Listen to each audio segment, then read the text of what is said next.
The billionaire space race is set to blast off this weekend, but are the aspiring astronauts ready for space travel? We'll ask a real astronaut what he thinks. Plus, there are some odd foods out there, but is calling them exotic offensive to those who eat them regularly? The response when one food writer said yes.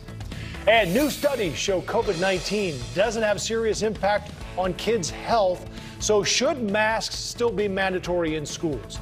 We'll talk to a parent and a doctor just ahead. The Donlin Report starts right now.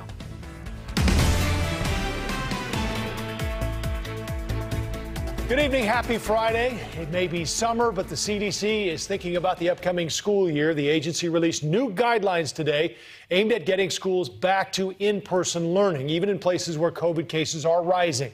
Students and teachers who are fully vaccinated do not have to wear masks this fall. That's the headline.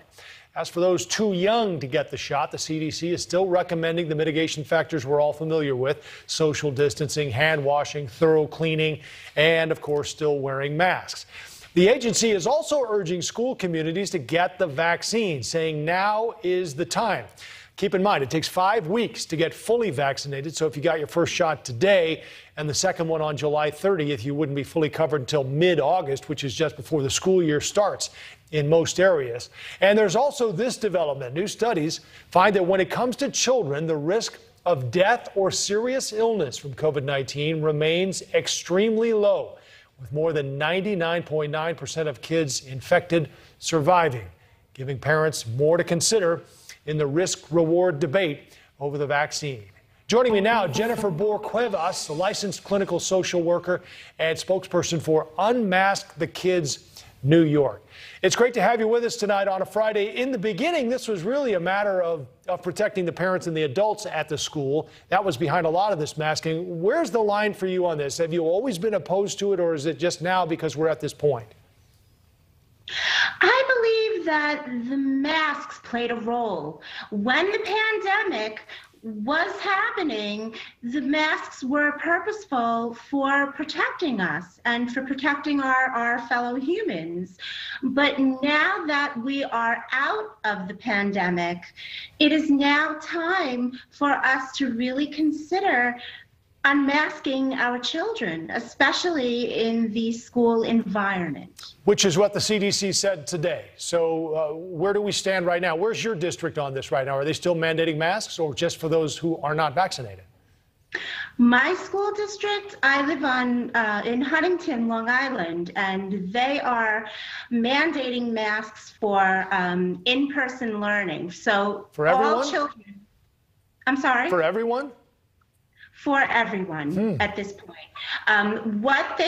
They have removed the mask for outdoors and for physical education. However, they're still requiring that mask to be worn indoors, even though the kids are still being socially distanced.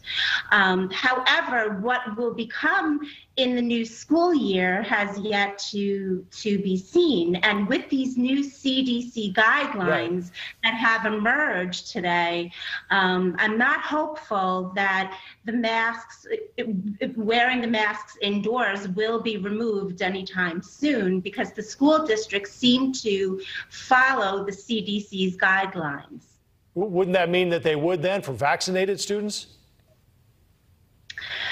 They could, but school districts could also have the authority to make universal demands that the masks be worn, just in terms of how hard it may be to know who's vaccinated, or how to enforce the rule of getting vaccinated. So the school districts, the CDC did allow in their new guidance for the schools to continue to mandate that rule. Have they typically followed, Jennifer, in that district you're in there, the CDC guidelines? In other words, when they dropped it from 6 feet to 3 feet, did they follow that and allow it? Yes, they did. Sure. However, when there was that confusion over the last month of school, in the month of June, as to whether they should be wearing masks or not, the school districts were all up in arms, especially mine. They were not sure, do we remove the masks? Do we keep the masks? After the guidance was clarified, they put the masks back in place. I bet we all remember that. Sure. So yeah, you have a son, correct? I do. Okay, so is your son vaccinated? And if not, will you get him vaccinated so that he doesn't have to wear a mask? I'm very concerned about getting my son vaccinated. My son has autism, epilepsy, and a heart condition. And one of the things that they're seeing right now as a side effect of the vaccine is a rare inflammation of the heart that occurs as a side effect of the vaccine. Sure. So that's something that I am working on with my cardiologist to see if my son would even be a candidate for the vaccine at this point. However, I think that we're going to see now we're going to closely watch and see if the schools require the vaccine and how parents are going to react to this. I think that they're going to be setting the stage for a showdown at this point. All right. Jennifer Bohr-Cuevas, licensed clinical social worker and spokesperson for Unmask the Kids New York. Thanks for your time, Jennifer, and stay on the line there because I'm going to ask your question to the doctor we have joining me right now, Dr. Jonathan Bakhtari, E7Health.com CEO. What do you think? Should she get her son vaccinated, doctor? Well, if her son has some underlying conditions, I could theoretically see a reason to pause. Even the study out of England shows some of the children who had pre-existing conditions probably, were not ideal candidates. But for most children, we definitely think the benefits outweigh the risk. We thought we were sort of past this mask debate, doctor, but obviously we're not just yet. Where are you on the new CDC guidelines? What do you think about it for kids in school who are not vaccinated? I have mixed feelings because the real reason we, asked children to mask was so they wouldn't get infected and infect vulnerable adults. Right. If we now assume that most vulnerable adults who want to be protected have been vaccinated, it decreases the rationale for having children who are at low risk, one, for transmitting it and getting serious illness. That decreases that logic. So there's also a move in Congress on this mask note, doctor, about trying to end the mandate on airplanes. I know Senator Rand Paul has been talking about that. Are you on board with that? Are we ready for that there? Yeah, there's a lot of studies that look at air ventilation on planes, and they change the air about 16 to 20 times an hour and have a HEPA filter. So unless the airline cabin is parked with the air conditioning not on, it's quite actually an airline cabin is quite safe. Right. I want to ask you about Pfizer's vaccine, which we got word today, at least the company is saying that they feel like the efficacy is waning, which I take to mean they've looked at this for now, like 7 months now, and I'm sure they're tracking exactly what's happening with antibodies and the people who've got it. They seem to think that they're going to need a booster. The CDC is saying that isn't necessary. A lot of people are confused. What do you make of this and where we are? Well, I mean, what the answer is today is probably not going to be the answer in 3 months, because we know, for example, one shot of Pfizer's vaccine doesn't really cover you for the Delta variant. That's tipping the scale towards we're probably going to need a booster. If that's changed where we only need if we need 2 shots for the Delta variant, that kind of goes along the line that we're eventually going to need a booster. Probably what they're saying is we don't need it right now, but I know Pfizer is developing a booster which includes very specifically targeting the Delta variant. So that would come in very handy, I would imagine, as time rolls by. Well, the durability on this thing has been pretty fluid. And we've heard it, it could last for a lifetime, right? I mean, I guess as I look at it from my untrained eye, I'm not a doctor and I don't play one on TV, but it seems to me like we're not going to know because this is all brand new. We're not going to know until we get there, right? Yeah, I mean, part of it is that part of the mixed messaging you get from the CDC is sometimes they make a decision what they think is great for public health versus what's scientifically appropriate for any one person.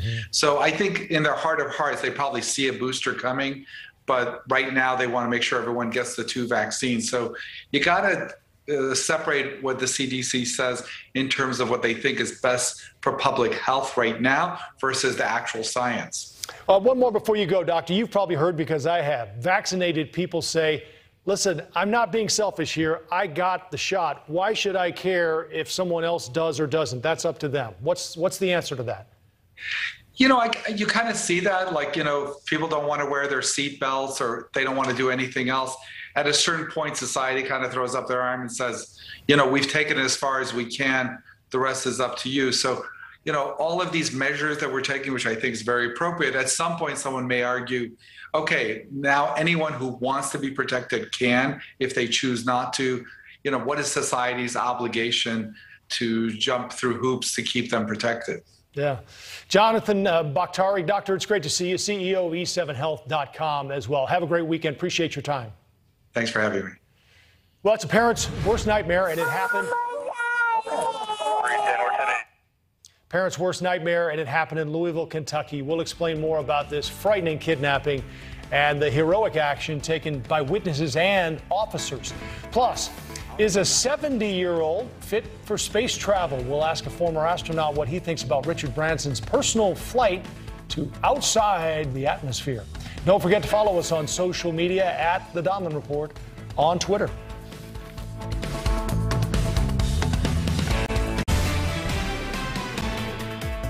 Billionaire Richard Branson preparing for takeoff aboard his Virgin Galactic rocket plane, the VSS Unity, coming up on Sunday. Let's check in now. From New Mexico is News Nation's Marky Martin with more on what's ahead for Branson and his crew on Sunday. Hi, Marky.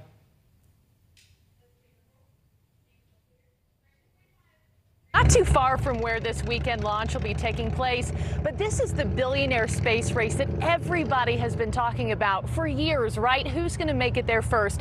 Will it be Richard Branson? Will it be Jeff Bezos?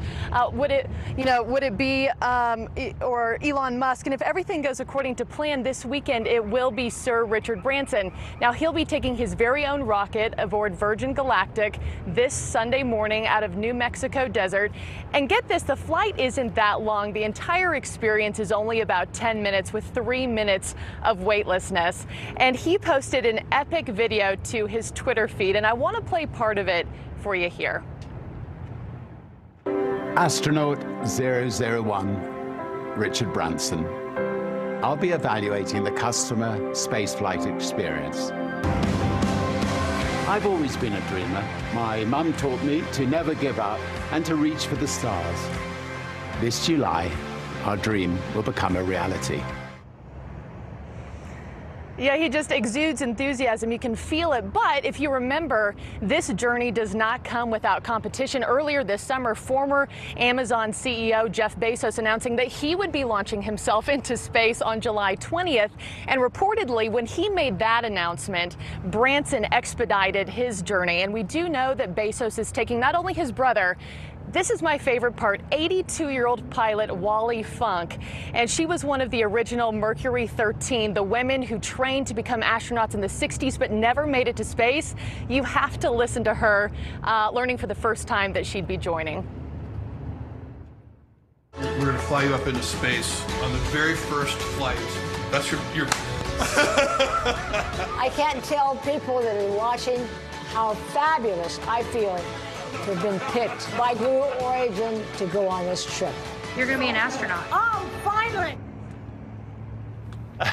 Yeah, you just can't help but love her. It's steep competition, Joe, but it does seem to all be in good fun. And it also signifies something big, and that's the start of space exploration and space tourism. Right. And lastly, Branson, in that Twitter video, said that upon his return to Earth on Sunday morning, he'd be making a major announcement for anybody who has ever dreamt of becoming an astronaut themselves. And Joe, we will be here throughout the weekend to see what that is. Half off discount, maybe, perhaps. What time is that? Is the flight on Sunday, Marky? We're going early Sunday morning. We're told to be there from 6 a.m. to 9, so somewhere in that window. Okay. And it'll be live streamed for the world to watch as well, Joe. We'll bring that to you here. A lot will. Marky Martin, thank you very much for the update. We appreciate it. Have a good weekend. Joining me now, Jose Hernandez, an astronaut who's actually been to outer space. Not a typical mission coming up here on Sunday, in your world anyway. Are you looking forward to watching this? Oh, I am, Joe. I mean, this is the culmination of keeping up with the Joneses in space as both billionaires take their pet space projects on a test flight. And so it's just amazing watching them, one trying to outdo the other. You know, one of them is going up 55 miles up, and the carbon line 62 miles. Mm-hmm. So the other one is saying, well, he may be the first, but he's not really going into space because you got to go 62 miles and higher. But according to NASA, that's close enough, and they'll be considered astronauts if they do go up. Right. We do want to share the video that we've been watching of this mission that's coming up on Sunday, and I'd like to have you explain the difference with these two. You kind of touched on it there, but with Branson's, it's kind of a mothership that actually carries the plane up and then drops it as you see it here. Explain this. That's correct. The White Knight 2 goes to an altitude of 45,000 feet and then releases the VSS Unity. Rockets come on, and then it blasts off into up 55 miles. It's a total trip of 14 to 17 minutes, which is longer than the Blue Origin flight, which is a traditional rocket with capsule. Right. The capsule lands on the ground, and that one only lasts about 11 minutes from launch to landing. What's the payoff for this, Jose? Is this more, in your opinion, about billionaires racing to get into space? Well, it's a little of that, Joe. It's a little bit of the ego for them, but it's also, they're both tied to NASA and depend on contracts to keep those companies going. I have a hard time believing that tourism will be a sustainable industry to keep spaceflight for them to make it profitable. I kind of think that the Blue Origin architecture with a rocket and capsule is going to be a dual use to go to the International Space Station and maybe to Mars on contracts with NASA. And the other one, which is a space plane, I think that they're developing for intercontinental travel, where a wealthy businessman can be from New York to Singapore in an hour as opposed to a 14-hour flight. Hey, before we let you go quickly, Jose, I saw your flight suit hanging behind you there. You were on board the space shuttle in 2008. Just quickly give us the most memorable part of that trip for you. You were in space for 14 days. Yes, I was up there in 2009, STS-128 aboard Space Shuttle Discovery. I was a flight engineer, and we were the second to last mission to finish construction of the International Space Station. But more importantly, the best feeling is basically when you first see Earth from your perspective. You unbuckle your seatbelt, do your best Superman impersonation, and you look at that beautiful world out there and how fragile it looks, because you're able to look at the atmosphere and it's scary thin. And so I became an instant environmentalist when I saw how thin and how delicately balanced our environment ecosystem is from space. Man, that's just a fantastic picture you painted. Jose Hernandez, astronaut on the space shuttle. Hey, it's great to chat with you, and we appreciate your time tonight. Enjoy the weekend, and we'll look forward to watching the flight on Sunday. I'll have popcorn. I'll be watching it. So it's going to be great. All right, take care. Coming up, arrests have been made in the assassination of the Haitian president. What we know about the suspects and what's next for that island nation. Plus, a 6-year-old girl kidnapped in Kentucky. How police were able to find that girl in a matter of minutes. That story's ahead.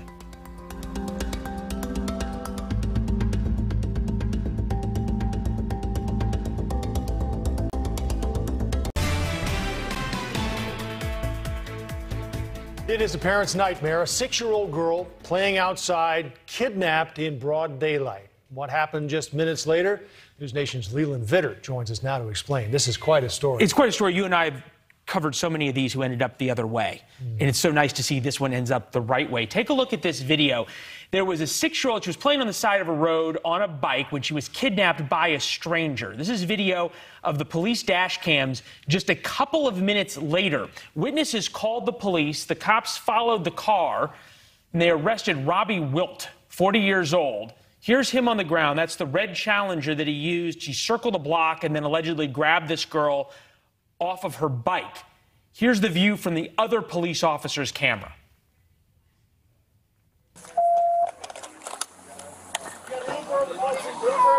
Hello. It's okay. Come here. It's okay. 310 or 1086, we have referral. Oh, I want my daddy. Oh, that's heartbreaking. 9 minutes, though. You could tell the officers were emotional. They were both dads. But the other key on this is the witnesses who saw this happen were able to chase the car the best they could and at least got 3 of the numbers on the license plate, as I understand. Right, and we all here see something, say something. If something feels wrong, it probably is. And these witnesses did exactly the right thing. This is video of the police officer walking up to the car. We're going to also show you the video of them pursuing the car. They said they swarmed the area with every available Louisville police officer around in order to find this car, this red Challenger. You can see all the police cars that lined up almost instantly with just in a couple of minutes. Here's what the witnesses described seeing and why they called 911. I saw it happen. I yelled at my dad to grab the car keys. We hopped in the car, grabbed her by the collar, slung her around, and threw the bike. Yeah, and speaking to one of the radio stations, one of the officers said seconds felt like minutes. And it's just so rare, but they just did everything they could to get there so quickly. Well, you know that the time is of the essence at that point because they know what they're looking for. Where's the car? We've got to find it. And also, I think you mentioned in the way in here about how we've seen this go the other way. And fortunately, both ways, really, this is pretty rare to have happen. Well, it's extraordinarily rare for what you would call, and what police call, a cold contact abduction. This is the officer walking up to the door where the little girl was. Cold contact abduction is a stranger who drives by and grabs a kid. We all been taught stranger danger. Those are very rare. It's even more rare that they end well, and by well you mean that the young child who was kidnapped ends up home and with their parents alive 9 minutes later unhurt. You heard her say, "I want my daddy." The alleged perpetrator here in this, according to the police, went on to state that the victim cried in the front of his car. He tried to console her before deciding he knew what he was doing was wrong, began to drive back to the location where he took her from, afraid he may have hurt her, and that was when police stopped him. So he has confessed in a way. Well, this is another example of being able to see this police work on body It's amazing camera. now. And, you know, it used to be that it would take years for a case to be adjudicated and on before you would get this video, especially in a case where the officers had done everything right. And now we're seeing it an hour later, or a couple of hours later. It's quite a story. Leland, thank you for the update. We appreciate it. Fried tarantula, mealworm burgers, cicadas on a stick. What might sound gross to you sounds like dinner to others. So should we still consider food exotic, or is that offensive? An interesting discussion coming up. Plus, a lot of political and human rights issues straining our relationship with China, but should we set that aside to focus on the climate? We'll ask an expert on China next.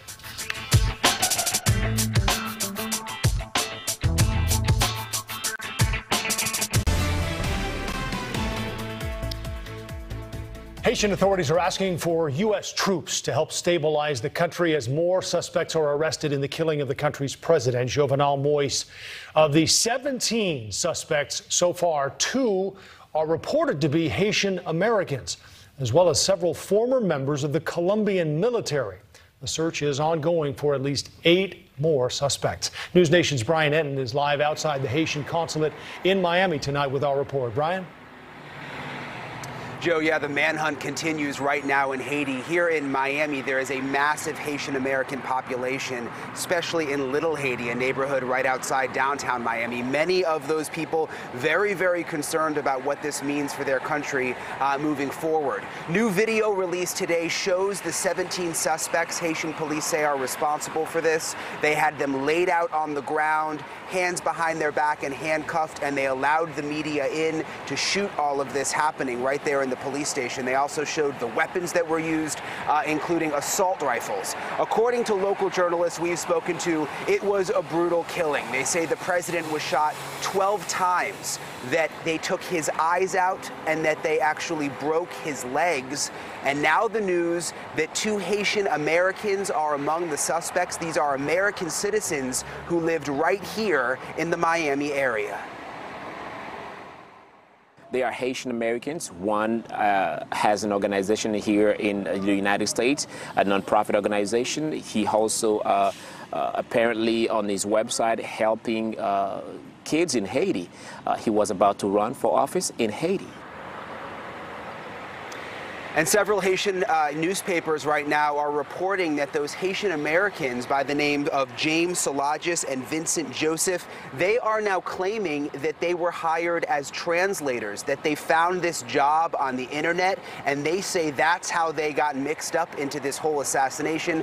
Of course, you talk to people who say that doesn't quite add up, especially since one of those men was apparently planning to run for office. Joe?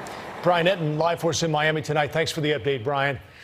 We're going to shift now. Progressives are pushing back on White House China policy, saying the climate will be the victim. Nearly 50 groups writing to the president and Congress, saying in part the escalating bipartisan anti-China rhetoric in both Congress and the White House damages the diplomatic and political relationships needed to move forward boldly and cooperatively. They go on to say, we must shift from competition to cooperation. China expert Gordon Chang is the author of the books, The Great U.S.-China Tech War, as well as The Coming Collapse of China.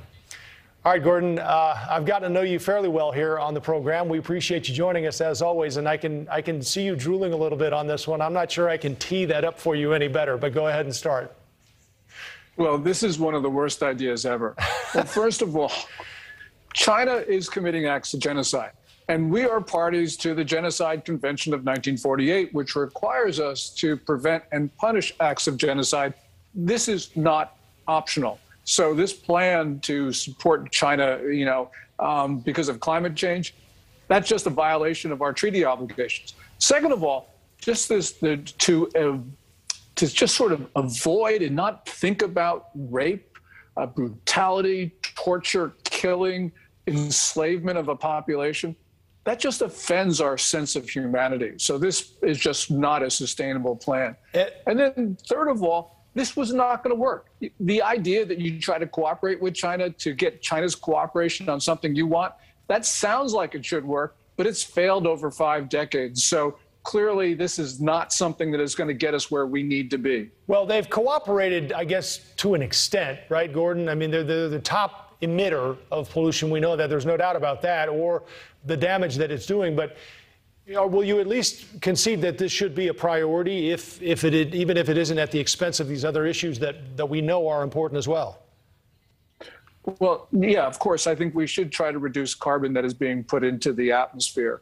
But the question is, where does that fall on our line of priorities with China? And for me, it's pretty low, because China's done a number of things which are so destructive, which actually threaten the existence of the United States. So as important as climate is, I don't think we're going to get there with an agreement with Beijing. And we should be doing work on these other topics like disease and China's interference in our political process. Do you think we've already gotten as much as we will, Gordon, out of China on the environment? I mean, they did attend the summit in April that the U.S. led, talked about reducing greenhouse gas emissions and other things, and then they also pledged to be carbon neutral by 2060. Is this as much as we're going to get out of them anyway? We might be able to get a little bit more, Joe, because China's promises are so unambitious that I think that they did leave themselves some room to negotiate. So, for instance, under the Climate Accord of 2015, the Paris Agreement, China has every incentive to increase their carbon emissions until, quote unquote, around 2030, which just doesn't seem to be very good for the environment. And also, there's no firm commitment to cap emissions under the agreement. So, yeah, they could do more, but I don't know if we're going to get them to do much more. Right. I don't know where it'll go either on this, because John Kerry even said the issues you mentioned, Gordon, will never be traded for anything that has to do with the climate. That's not going to happen. So we'll continue to follow it, but at this point, we will see. One more thing before you go, Gordon. We've talked this week with some other experts on Afghanistan about China perhaps filling the void with the U.S. and the UN pulling out of there. From a money standpoint and infrastructure standpoint, what does this mean to you? I don't think China is going to be able to accomplish its objectives. They can pour a lot of money there. They have a great relationship with the Taliban, which is the strongest element in Afghanistan. but the Taliban has enemies, and those enemies become China's enemies. And also, China has given such a hard time to India, actually invading Indian territory last year. India now has every incentive to pay back China in Afghanistan, because there, India does have friends, and India has already made problems for China this year. So I think that China just is living in fantasy land if they think that they can actually tame the Afghan tribes. Gordon Chang, good to see you again. Have a good weekend. Thanks for the time.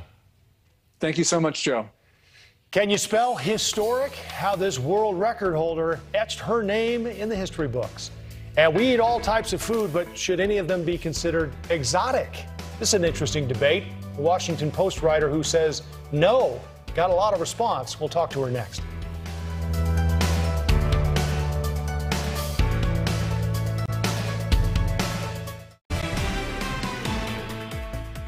When you go out to eat, do you ever consider your food exotic?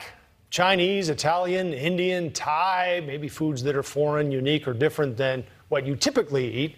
What about a restaurant? Would you call a restaurant exotic? And if so, why? Would people who do regularly eat that food consider the word offensive? Lots of questions. Daniela Galarza of the Washington Post just wrote about it and says, yes, the word's lost its meaning and now is used to reinforce xenophobia and racism. Joining me now is Daniela Galarza. This has been fascinating to talk about, and I think they must have given you at least 1,000 words on this column, Daniela, because it was a long column and interesting to read. This stemmed from a ramen recipe you printed, right? So what happened? Yeah, that's right. I wrote about a ramen recipe that a chef lent to us. It was a pretty simple recipe, just doctoring up instant ramen. And I got a number of responses in my inbox saying, why are you serving us or telling us to make such exotic cuisine? It sounds terrible. I would never go to an exotic restaurant like this. So did you make anything of that? Or what happened when you realized, what made you take another look at this and say this word maybe not be right? Yeah, I was really curious about it because I didn't know how to interpret that word. I wasn't sure what ingredients they were talking about because I think, and I had some conversations with these readers to ascertain what their issue was, and in order to troubleshoot them and try to help them find the ingredients they were looking for. And what I determined is what's exotic to me isn't exotic to you, might not be exotic to my mom, probably wouldn't be exotic to my best friend. You know, it's something that means different things depending on your perspective. Right. So we spent actually a lot of time today, Daniela, looking at pictures of different foods that we were all trying to find, you know, like mealworms and bat soup and fried pig's blood, a duck embryo. And we were just sort of going, oh, sheesh. I understand people eat this, but you think it's wrong to call it exotic? I do. You know, I think that what we're familiar with is not something, doesn't make it normal. You know, I think that, like you said, you know, some of these dishes are things that are eaten very commonly in other parts of the world. And I don't think it's for us. And when I say us, I think I'm saying people in the United States, people in North America, people in parts of Europe, because that's primarily where the word is used. And it's what I find particularly interesting is that it's only primarily used to describe plants, animals, women, and food. So does this go for, say, exotic cars or exotic animals as well? I mean, I think what I was hoping to do was start a conversation. Why do we use that word to describe those things? You know, what does it mean to us? And I think it comes along with a sort of judgment in a way that words like different or strange don't. Yeah, because you also included in your article the Merriam-Webster definition, which I thought was interesting. Strikingly, excitingly, or mysteriously different. I guess the question is, how is that offensive or racist? I think it depends on what you're using it for. I focused on the usage of food, and I think similar to the use of the word ethnic, it comes from a place that's, you know, the people that are using it are generally from a dominant white culture. And I think we need to look at the history of the word.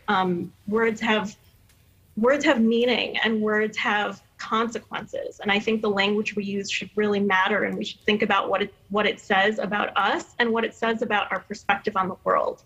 The word exotic evolved in the 1600s from the Greek for alien or other. And it was during a time in Greek history when they were conquering lands across the Caucasus, Middle East, and other parts of the world. It came about during a time when the then dominant culture was trying to diminish the other. It was further popularized by the British and the French as they colonized various parts of the world. And it's no coincidence, in my opinion, that that's who we primarily still use it against. We use it for those same cultures. So have you heard from people as a result of the column who are saying, you know what, look, I mean, there are a lot of people in different parts of even the U.S. or the world who eat things, and for people who don't eat them to call them exotic, you know, and have that, do they consider that to be offensive? So that's a great question. You know, I talked to some linguists and historians about it, and there isn't a similar word in other languages. Obviously, the word exotic has been translated into many languages, but other languages didn't evolve a word that came out of conquering other people or colonizing other lands. They use words like different or foreign or other, but they don't have that history to them. And I think that's an important context. But I did, of course, expect the backlash, yes. Right. There are a lot of folks we talked about today in our meeting, in our group, who use this as a marketing tool, right? I mean, restaurants, car dealers, exotic cars, or an exotic restaurant. Is this still something you think they should reconsider? I can't speak to the car usage. I truly don't understand it, but I can. Well, it's really the same thing, though, Danielle. It's a different car or something that maybe that you don't see often, things like that. And that's where I guess people are having a hard time translating that from a car or an animal to food. Well, I definitely think it's different when it's translated, when it's used against a person or used against something that we consume.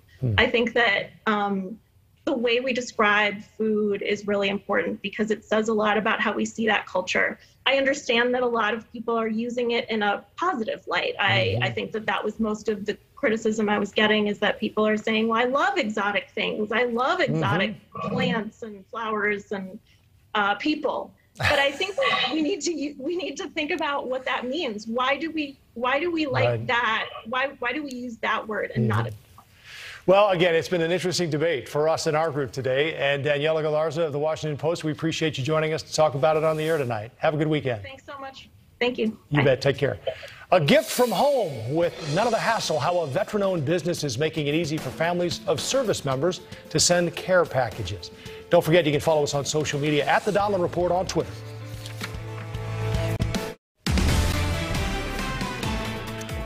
Well, if you've ever been away from home for an extended period of time, you know how nice it is to get a care package, whether it's maybe some beef jerky or just a letter from mom. Simple pleasures can make the time away that much easier. And those serving abroad in the military certainly know that better than anyone. But what to send and how to send it, well, that can be a little tricky, which is why our next guest started a company dedicated to making that process hassle-free, a care package that works in a lot of different ways. So let's welcome our guest now. This is Jack Ray. And Jack, tell us a little bit about Hero Care Packages and why you decided to maybe give this process an upgrade.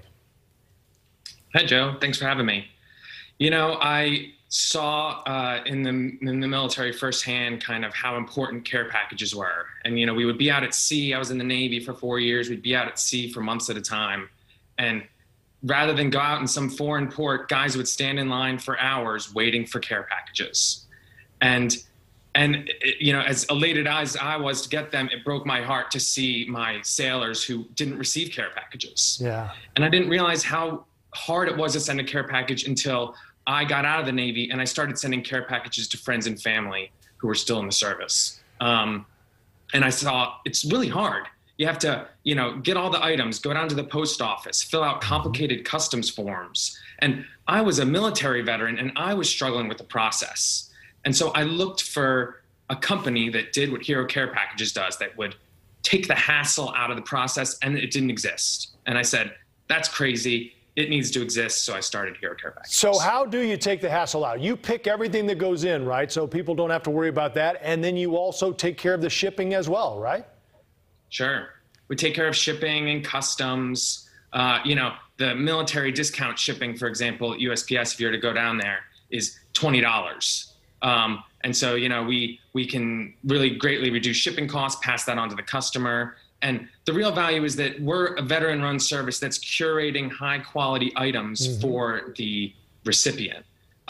You know, less than 1% of people have served in the military. And so for the other 99%, they don't know what to send. And they don't know that, you know, you can't send baby wipes to someone out on a Navy ship because it gets clogged in the ship's plumbing, or, you know, that you should send smaller things rather than big, large items. And so we're kind of trying to make sure that we can help you through that process. And there are a lot of different cost options as well, and sizes of these care packages. Talk about some of those options. Sure. I mean, you know, sometimes people can build their own items off of the website. You know, right now we're actually doing a whole revamp on the website and creating a customized build your own package. But we find that people don't really come to us to build their own care package. They want our expertise. And so we have packages that range from $40 up to hundreds of dollars, which people will often send. We call it the troop package. It'll go to someone that they know that's deployed, and they share those items with their fellow sailors or soldiers who didn't receive a care package. I'm wondering what you've heard, Jack, from not only the military personnel who get these care packages, but the people who send them as well. What it means to both sides. Yeah, you know, so much of the care package process, you know, we try to make it as personalized as possible because that's really what it is. You know, it's the letter that you write that matters more than anything. And movies don't get a lot right about the military, but one thing they do get right is that when you get that letter from home, you know, you read it and reread it over and over, and it's different than getting an email. And so that's really important. And sometimes we get, you know, responses from people, and that's really what, you know, keeps me going doing this is, you know, people saying, I received one of these and it was a low point in deployment and it just really made my day, and thank you, you know. Yeah. It warms my heart, and we get those a lot, and the people who send it just love that it's easy, because it's a very hard process, and you wouldn't know that it was hard. You think, oh, you're just sending a box of goodies to someone. Right. It's more complicated than you'd think. Fantastic. Jack Ray, Hero Care Packages. Jack, thanks for your time. Thanks for what you're doing for the troops. Have a great weekend. Thanks so much, Joe. We want to turn to our bite of the night now. A 14-year-old made history at the Scripps National Spelling Bee last night when Zaila Avantgarde read out the correct spelling for Mariah. I can't even pronounce it. Murraya. That is correct. I love the twirl and the jump there. Zaila becomes the first African-American to win the Bee in its 96-year history. And this isn't the first time she's made headlines. She holds 3 Guinness World Records for dribbling, bouncing, and juggling basketball. She is a star, quite the hooper. Look at that. We will be seeing more from her, no question, down the road. Congratulations. A great way to wrap it up for the week. Marnie and Albert are next. Have a wonderful weekend.